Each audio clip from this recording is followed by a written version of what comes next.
Hello, hello, hello. This is Nicholas on this, again, lovely Wednesday morning, wanting to talk to you today about rotational symmetry of functions in 3D. So this would be rotational symmetry for functions like that have a z in them. So say z equals f of xy. In other words, we've got three variables, two inputs, one output. So a lot of common graphs that you're asked to draw in like a Calculus 3 class will be rotationally symmetric about some axis. For example, you may have heard of an ellipsoid, okay? And an ellipsoid is kind of shaped like a football. So if forgive my drawing, actually, I'm going to try my best here to draw it. So it would be something like we've got here, and so kind of like a football. So like something like that. And so each cross section there would be an ellipse. Now, and that's where the oid comes from. The oid, like if you've got a hyperboloid, it means that there's two axes which you can take cross sections perpendicular to and get hyperbolas. So the oid is what there's most of. Like a paraboloid, if it's rotationally symmetric about the z-axis, for example, then cross sections perpendicular to the x and y axis will be parabolas. And it turns out along the z-axis, there'll be circles or ellipses. And so when we're dealing with rotational symmetry, so originally what we're going to want to do is instead of making this z equals f of xy, kind of like how originally you'd have y equals f of x, what we're going to instead make it is f of x, y, z equals 0. So in other words, we're viewing this as a level set of like a higher dimensional function. So we're viewing this as the level set at the cross section of, really it would be the w-axis, which would be in 4D, where w is equal to 0, which reduces to 3D. In more simpler terms, it means like, so say for example, if I had the function I don't know, f of xy is equal to x squared plus y squared. And z is equal to f of xy, right?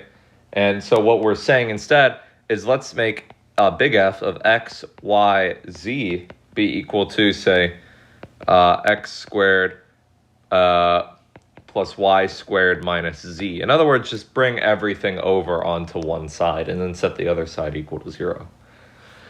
So if we have a multivariable function where, say for example, and without loss of generality, let's say the x and y only appear in this special square root of x squared plus y squared. If they appear only in this form, then what we're going to say is that that function is rotationally symmetric. So for example, this f of x, y, z is rotationally symmetric because the only way in which x and y appear are as the square root of x squared plus y squared, and in this case, squared.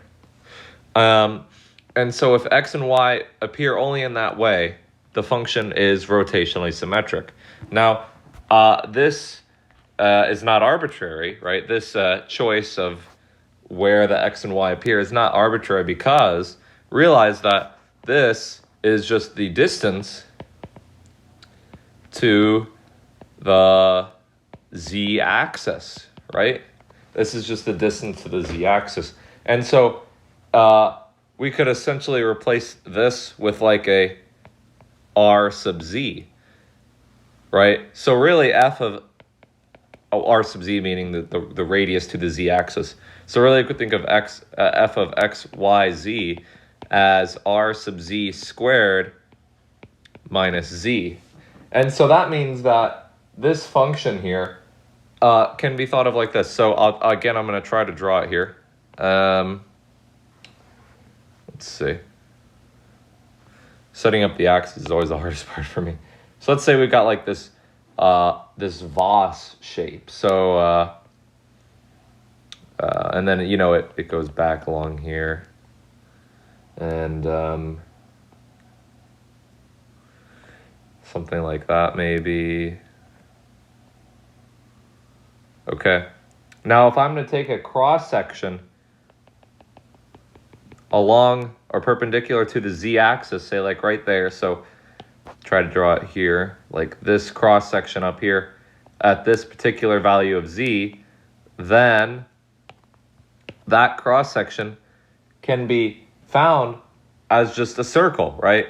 That's the x squared plus y squared, right? A circle. And this circle right here at this cross section would have, and it is, it looks like an ellipse in the way I've drawn it.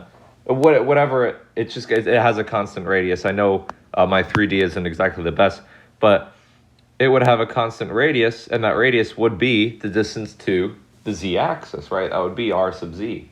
So at any particular point, say x sub 1, y sub 1, z, we'd have another point on this cross-section with, say, x sub 2, y sub 2, z, and it would have the same radius all around when going around that full circular cross-section. And so that means it's rotationally symmetric about the z-axis, right? And it doesn't have to be x and y, right? So if I had something like square root of x squared plus z squared, or that would indicate symmetry about the rotational symmetry about the y-axis. Or if I had the square root of y squared plus z squared, that would indicate rotational symmetry about the x-axis. So now when we have this rotational symmetry, it makes things very, very convenient for us because, see, now let's try to actually graph this particular function right here. X squared plus y squared is equal, or minus z. So normally we would think of it instead as z equals x squared plus y squared. And so the traditional way that you'd go about graphing this would be like, I'm not going to draw the axes, is, well, you'd realize that, okay, cross sections along the z-axis, so for where I set z equal to a constant, so if I have a constant equal to x squared plus y squared, what are those? They're circles of radius square root c, of radius square root constant square root c, whatever. So along the z-axis, cross sections are circles. Now along the y-axis, we have, say, z is equal to x squared plus c squared. And so that's just a parabola, right? Shifted up c squared units. And then likewise along the y-axis, so this is a parabola. Or I'm sorry, along the x-axis, we have y squared plus c squared, and that's also parabolas. So cross-sections along the x and y-axis are parabolas, and cross-sections along the z-axis are circles. So this is a paraboloid in 3D because there's more parabola cross-sections, parabolic cross-sections than there are circular cross-sections. So it would look something like this. It would go up. Oh my gosh. It would go up. That's just the best it's going to be. And then, like, it would be circular cross-sections along the z-axis. So this would be the z-axis, say y and x, like that. So it would be like that general shape. And that's the general shape of a paraboloid. Now, if we're to think about this in terms of rotational symmetry, though, so actually I'll keep that there. In terms of rotational symmetry, what's that going to look like? Well, let's go back to how we think about it up here as a level set of a higher dimensional function. And let's think of this as, where did I write it? As r sub z squared minus z. Now, what can we do with this r sub z? Well, we can think of the paraboloid as, say, for example, in the xz plane, so that would be in this plane right here, along the xz axis. Let's just consider that half plane in the positive x direction. If we know it's rotationally symmetric about the z-axis, right, then what we can do to graph this is we can just imagine this curve right here in the xz plane and rotate it about the z-axis. And that's going to trace out the whole paraboloid. So if I know this curve in the xz plane, I can spin it around, rotate it, and that's going to give me the whole paraboloid. So what I'm doing is, well, what is that half plane, right? What is how is the positive xz half plane defined? It's the plane where x is greater than or equal to you're greater than or equal to 0, and where z is equal to 0. So that means, or I'm sorry, not where z is equal to 0. So where y is equal to 0, I'm sorry, where y is equal to 0. And that's what we want. So, oh my gosh, there we go. Where y is equal to 0, right? Because we're only in the xz plane, so there's nothing, our y coordinate would always be 0. So now, what I can do is I can think about the square root of x squared plus y squared, right? If I am in that plane, then x is going to be positive and y is going to be 0. So what I'm going to end up getting is the absolute value of x. But if x is positive, it's just x. That's why we think of it in the positive xz plane, because we don't want to deal with absolute values. We just want to make it x. So what I can do then is I can replace that r sub z where I had r sub z squared minus z, and that was the function I was graphing. Well, I can just replace r sub z with x, and I can think of this as x squared minus z equals 0. In other words, z is equal to x squared. So, getting rid of this here, in the xz plane, what is that? That's just a parabola.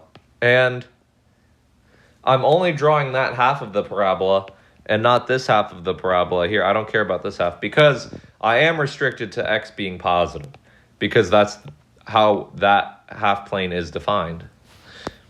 So if I take that parabola there, and now I imagine it in 3D, because this is a three-dimensional function, what's that going to look like? So I have my axes. I need the straight line tool. Not that good. So in the x, this is x, y, z. In the xz plane, we get that parabola. If I take this direction here to be positive, I get that parabola. And then if I rotate it around, right, I get those same circular cross sections, right, if I rotate it about the z-axis. And so you can see, hopefully, I know my drawings are horrendous, but hopefully you can see that you're going to get the same graph whether you think about it traditionally through taking cross sections and visualizing it that way, or by thinking about rotational symmetry about the z-axis. In either case, you can see where you get the parabolas and where you get the circular cross sections as well.